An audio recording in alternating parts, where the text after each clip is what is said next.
Hello everyone, welcome to my channel. तो इस part की स्टार्ट होती है। वो आर्मी मैन बेदर्दी से लोगों को कत्ल गारत किए जा रहा था, जिसे देखकर कैमिला बहुत ही ज़्यादा शॉक हो जाती है। और पहले तो काफ़ी देर तक उसको समझ नहीं आ रहा होता, लोगों के हाथों से उनका खाना गिरे जा रहा होता है शौक के मारे, और वो आर्मी मैन बेदर्दी से लोगों का कत्ल गारत किए जा रहा था। जगह जगह लोगों की लाशें पड़ी हुई थी। लोग इधर उधर अपनी जान बचाने के लिए भाग रहे थे।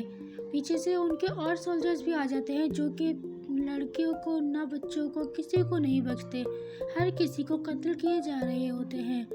फ्लोरिका के जो आदमी थे वो अपने बाकी के खवातीन और बच्चों से कहते हैं कि तुम यहाँ से भागने की कोशिश करो और जितनी दूर हो सके भागो, जब तक हम इनको रोकने की कोशिश करते हैं। हालांकि वो इन चीज़ों में इतना खास अच्छे नहीं थे, उन्हें तलवारबाजी कुछ ज़्यादा नहीं आती थी, लेकिन इसके बावजूद वो किसी भी तरह अपने लोगों को बचाना चाहते थे। वो लोग बेदर्दी से उन लोगों को भी मारे ही जा रहे होते हैं। कैमला बहुत ही ज़्यादा डर जाती है और उसे अपना वही सीन याद आता है जब उसके फादर को बेदर्दी से कत्ल किया गया था, उसकी पूरी रॉयल फैमिली को मार दिया गया था। और ये बिल्कुल वैसे ही हो रहा था जैसे कि आज से लगभग 15 साल पहले हुआ था। उन सोल्जर्स ने उन लोगों को मार कर वहाँ पर आग लगा दी थी। दूर से एरिका ये देख रही होती है, आग लगी हुई है जंगल में, आखिर क्यों लगी हुई है। वो पूछ रही होती है कि आखिर क्या हुआ। तभी वो अपने वो आवाज़ में वापस आते हुए इस तरह भागना शुरू कर देती है, लेकिन कैमिला उसका हाथ पकड़ती है और उसे अपने पीछे भगाना शुरू कर देती है। वो बस उन लोगों से किसी भी तरह से एरिका को बचाना चाहती थी।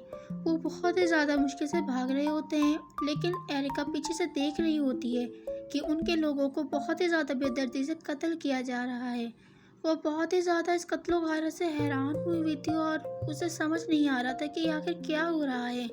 कैमिला उसे भगाती हुई जंगल की तरफ ले जाती है, लेकिन वो आर्मर मैन उन दोनों को वहाँ पर भागते हुए देख लेता है। वो और एरिका दोनों के दोनों बहुत ही ज़्यादा स्पीड पे भाग रहे होते हैं। एरिका अपनी मदर से पूछती है कि हम क्या उनकी मदद के लिए वापस नहीं जाएंगे, उन्हें हमारी ज़रूरत है, वो सब के सब मर जाएंगे अगर हम उनकी मदद नहीं करेंगे। और वो इस तरह की बातें अपनी मदर से किए जा रही होती है, लेकिन उसकी मदर इस तरह का रिएक्शन देती है जैसे कि उसे एरिका की कोई बात समझ ही नहीं आ रही है। दूसरी तरफ हमें कैमिला भी दिखाई जाती है, जो कि बहुत ही ज़्यादा रोए जा रही होती है, और कैमिला एरिका को कहती है कि थोड़ा सा पेशेंट रखो, लेकिन पीछे से वो आर्मर उनकी तरफ भागता है ताकि वो उन दोनों को मार सके। वो भागती भागती एक चोटी के पास पहुंचती हैं, जिसके नीचे बहुत ही ज़्यादा तूफानी सूरत में पानी बह रहा था। वो एक समंदर का किनारा था। वो उसकी चोटी पर खड़ी होती हैं। पीछे से वो फ्रोजी कलर की आइज वाला पर्सन उनको बहुत ही ज़्यादा स्केरी वे में देख रहा होता है कि बस जैसे उसका बस ना चले, वो उनको वहीं से कत्ल करते। एरिका और कैमिला उस चोटी को देखते हैं, क्योंकि आगे उनके पास अब कोई रास्ता नहीं बचा था भागने के लिए। तो कैमिला अपने आप को सेक्रीफाइस करने के बारे में सोचती है, और वो अपने हाथ से एक रिंग निकालती हुई अपने बालों से अपनी रिबन निकाल के उस रिंग में डाल देती है।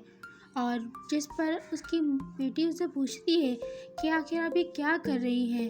कैमिला बड़े ही पेशेंट वे में उसे कहती है कि सुनो मेरा बच्चा, ये रिंग तुम्हारे लिए बहुत ही ज़्यादा इम्पोर्टेंट है, तो मेरी बात गौर से सुनो। मैं तुम्हें अपनी ये रिंग दे रही हूँ, तुम्हें इसका ध्यान रखना है और एहतियात करनी है कि इस रिंग को कोई भी ना देख सके, और जो तुम्हारे बैग पर एक तरह का टैटू बना हुआ है उसको भी कोई ना देख सके। अगर किसी ने भी इसको देख लिया तो वो तुम्हें मारने में ज़रा सी भी हिचकिचाहट नहीं करेंगे। जिसकी बात पर एरिका बहुत ही ज़्यादा डर जाती है। कैमिला उसको गले लगाते हुए कहती है कि I am so sorry Erica, मैं तुमसे बहुत ज़्यादा मोहब्बत करती हूँ और तुमसे हमेशा मोहब्बत करती रहूँगी। वो एक बार बहुत ही ज़्यादा दिल भर के उसको देखती है। पीछे से वो पर्सन भी भागा हुआ आ रहा होता है उनकी तरफ, लेकिन कैमिला बिना टाइम ज़ाया किए उसे उस चोटी से धक्का दे देती है, और धक्का देते हुए कहती है कि हमारी सोच हमेशा तुम्हारे साथ रहेंगी। जैसे ही वो उसे धक्का देती है, पीछे से वो आर्मर मैन उसके आर पार कर देता है। एरिका अपनी मदर को चीखती हुई बुलाती रह जाती है, लेकिन वो उस समंदर में गिर जाती है और उसके जहन में वो सारी की सारी बातें याद आ रही होती है जो कि उसने उसकी मदर के साथ गुजारी थी। वो अपनी मदर के साथ इस एक्सीडेंट को देखकर बहुत ही ज़्यादा शॉक हो गई थी। वो अपने मन ही मन कहती है कि आखिर ये सब कैसे हो गया। उस दिन मैंने एकदम सब कुछ खो दिया उस पर्सन के हाथों जिससे मैं बेइंतहा मोहब्बत करने लगी हूँ। वो चोटी से गिरकर बहते बहते एक झरने के करीब आ जाती है जिसमें वो कुछ ऐसे बंदों के हाथ लग जाती है जो कि बिल्कुल भी अच्छे लोग नहीं थे। एरिका अपनी आंखें खोल के देखती है उन लोगों को जो कि एरिका के बारे में ही बात कर रहे थे कि हमें इसको ग्रैंड सियल के पास सेल कर देना चाहिए। ग्रैंड सियल एक एम्पायर का नाम है, उस एम्पायर का नाम जिसने वेरोनिका को तबाह बर्बाद कर दिया था 15 साल पहले भी। और अब उन्होंने जो एक अपना छोटा सा किंगडम बसाया था, आबाद किया था, उसको भी तबाह कर दिया था। वो सारे के सारे सोल्जर्स ग्रैंड सियल एम्पायर से बिलोंग करते थे। वो एरिका का ड्रेस चेंज करवाते हैं क्योंकि एरिका का ड्रेस काफ़ी ज़्यादा खूबसूरत और बहुत ही ज़्यादा लग्जरियस लग रहा था और उसे एक गुलामों का लिबास पहनाकर उसे उठाते हुए एक बग्गी में फेंक देते हैं। उसके पैरों में बेड़ियाँ बंधी हुई होती हैं। वो लोग उसे बहुत ही ज़्यादा अजीब निगाहों से देख रहे होते हैं। तभी उसकी नज़र पड़ती है कि वो इस जगह पर अकेले नहीं है, वहाँ पर और भी बहुत सारे लोग मौजूद थे और उन लोगों ने जिसने एरिका को इस जगह पर डाला था उनके हाथ में वो रिंग भी मौजूद थी जो कि उसकी मदर ने उसको दी थी और वो उसे छेड़ते हुए कह रहे होते हैं कि हम इस वैल्यूएबल चीज़ को तुमसे ले रहे हैं ताकि एरिका भाग ना सके और वो इस रिंग के लिए वापस आ सके। उस रिंग को देखकर एरिका बहुत ही ज़्यादा शॉक में अपना वो सीन याद करती है जब उसकी मदर ने एक रिबन के ज़रिए वो उसके गर्दन में पहनाई थी रिंग और वो सारी बातें जो कि उसकी मदर ने उससे बोली थी। इसके बाद एरिका फिर से बेहोश हो जाती है और जब उसकी आंखें खुलती है तो वो ग्रैंड सियल एम्पायर में पहुंच चुकी थी। वो लोग जिन्होंने एरिका को गुलाम बनाया था वो बहुत ही ज़्यादा शॉक हो गए थे क्योंकि उन्हें इंपीरियर का एक खास इंसान रिसीव करने आया था। उस इंसान का नाम लॉर्ड चैम्बरलेन था जिसका नाम चार्ली द लेमन था जो कि सेल एम्पायर का एक बहुत ही ज़्यादा ख़ास इंसान था। वो लोग उसकी खुशामदीद करना शुरू कर देते हैं और हंसते हुए कहते हैं कि मुझे उम्मीद है कि आप हमें इन सारे ख़वातीन के बहुत ही ज़्यादा अच्छे प्राइजेस देंगे और स्पेशली तौर पे इस गर्ल के। वो एरिका को बालों से घसीटते हुए उस इंसान के सामने लेके आ जाते हैं। चार्ली उस इंसान को ज़ोर से देखता है और वो एरिका से उसका नाम पूछता है और पूछता है कि आखिर तुम कितने साल की हो। वो उसे देखकर स्माइल कर रहा होता है और उसके साथ बहुत ही ज़्यादा काइंड होता है। फिर वो अपने ट्रू सेल्फ में आते हुए उन लोगों को गुस्से भरी निगाहों से देखता है और कहता है कि मुझे उम्मीद है कि तुम इतने छोटे बच्चे को एम्पीरियर के पास नहीं भेजोगे क्योंकि ये एक बहुत ही ज़्यादा कम उम्र लड़की थी। लेकिन वो आदमी जिसने एरिका को गुलाम बनाया था वो उसकी इस बात पर हंस देता है। लेकिन चार्ली हंसते हुए उसे कहता है कि मुझे लगता है कि शायद तुम एग्जीक्यूट होना चाहते हो इस रीज़न के लिए, जिस पर वो और भी ज़्यादा डर जाते हैं।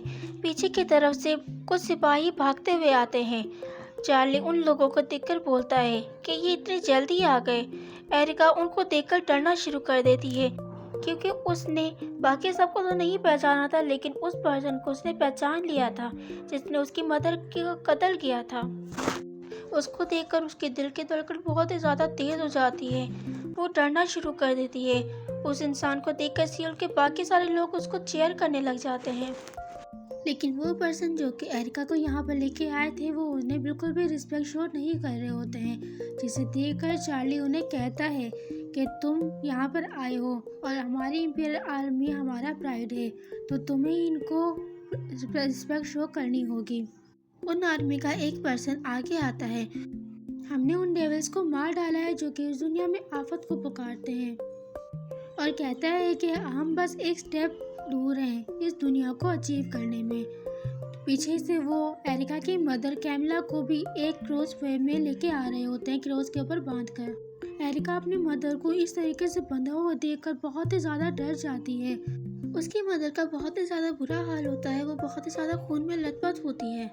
पीछे से आवाज़ आती है कि इस औरत को टुकड़ों में पीसेस में काट डालो ताकि ये उस जहन्नुम में वापस चली जाए जहाँ से ये वापस आई है। दूसरी तरफ से लोग उसके मारने पर यानी उसके पीसेस करने पर वाह वाह कर रहे होते हैं और खुश हो रहे होते हैं और कहते हैं कि ये अपने उन साइज को बड़े भुगतान करेगी जो कि उसने इस दुनिया में करे हैं। फिर वो अपनी एम्पायर के लिए नारेबाजी करना शुरू करते हैं कि किरण सिउल हमेशा ज़िंदा रहे, वो कामयाब रहे, हमेशा आगे बढ़ता रहे। एरिका अपनी मदर को इस तरीके से देखकर बहुत ही ज़्यादा डर जाती है और वो अपने मन ही मन उनको चुप बंद कराना चाहती थी, वो उनको रोकना चाहती थी। उसके सामने वो सारे सीन्स आ रहे होते हैं जब वो अपनी मदर के साथ एक बहुत ही ज़्यादा हैप्पी और बहुत ही ज़्यादा खुशहाल ज़िंदगी जी रही होती है। वो कहती है रुक जाओ, रुक जाओ। वो कुछ ना कुछ करना चाहती थी। वो अपनी वीडियो समेत खड़े होने की कोशिश करती है, लेकिन चार्ली उसके सामने हंसते हुए और मुस्कुराते हुए आता है और उसके सामने खड़ा हो जाता है और कहता है कि तुम जैसी नन्ही बच्ची को इस तरह की चीज़ों को नहीं देखना चाहिए। वो उसके पेट में एक घूंसा मारते हुए उसे पीछे की तरफ धकेल देता है। एरिका नीचे गिरती हुई अपनी मदर को रोते हुए देख रही होती है और कहती है कि आखिर ये क्या हो गया मदर आपके साथ। हम एक नॉर्मल और एक अच्छी खुशहाल ज़िंदगी जीना चाहते थे। दूसरी तरफ से वो आर्मर मैन उसकी मदर की तरफ बढ़ रहा होता है। एरिका को अपनी मदर की बातें याद आ रही होती है कि कभी मत भूलना कि हर ज़िंदगी बहुत ही ज़्यादा कीमती होती है और हम ये डिज़र्व नहीं करते कि हम किसी की भी ज़िंदगी को इतनी आसानी से ले लें। एरिका अपनी मदर से माफ़ी मांग रही होती है। दूसरी तरफ वो पर्सन जिसने उसकी मदर को पहले कत्ल किया था वो उसकी तरफ बढ़ता है और उसकी मदर को पीसेस में कर देता है, उसके टुकड़े टुकड़े कर देता है। एरिका बेहोश होती हुई उस पर्सन को कहती है कि ये पर्सन, इसको मैं अपनी ज़िंदगी से सबसे ज़्यादा नफरत करती हूँ। दूसरी तरफ चार्ली एरिका को अपनी गोद में उठाते हुए मुस्कुराहट के साथ जा रहा होता है जैसे कि इसने बहुत ही ज़्यादा अच्छी अचीवमेंट कर ली है। जैसे कि चार्ली उसको जानता है, उसकी मदर को जानता है। मुझे उम्मीद है कि आपको मेरी एक्सप्लेनेशन पसंद आई होगी और ये स्टोरी भी आपको पसंद आ रही होगी। अगर आपको मेरी स्टोरी की एक्सप्लेनेशन पसंद आती है तो प्लीज़ मेरे चैनल को ज़रूर सपोर्ट कीजिए। तो मिलते हैं हम आपसे अगली वीडियो में। Thank you, bye bye.